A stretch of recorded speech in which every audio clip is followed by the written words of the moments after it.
Gjithsesi, në radhë parë, nuk do të agjerojmë për mu të dobësu, por do të agjerojmë si ibadet ndaj Zotit. Edhe do të dinë se na nuk po flasim vetëm për një kategori të njerëzve, por mbase po flasim për të gjitha shtresat që i kemi në shoqërinë tonë. Disa njerëz mendojnë që agjerimi është njëri prej atyre ibadeteve të rëndomta në kuadër të fesë islame. Duhet me ditë që agjerimi është njëri prej atyre shtyllave kryesore të fesë islame.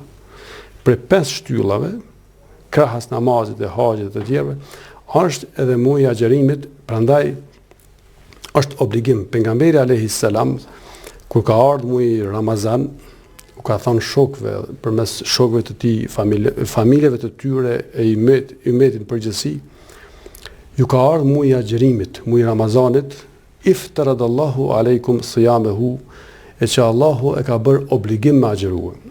Na nuk agjerojmë as për mu zajftu, e as për hobi, me këshyr vetën sa po mu i menajt pa buke pa ujë, e as për diçka tjetër, por agjerojmë ashtu qësh Allahu e ka përcaktuar në Kur'an, la'allekum tattaqun, për të arritur devotshmërinë. Për të arritur devotshmërinë. Eta është devotshmëria,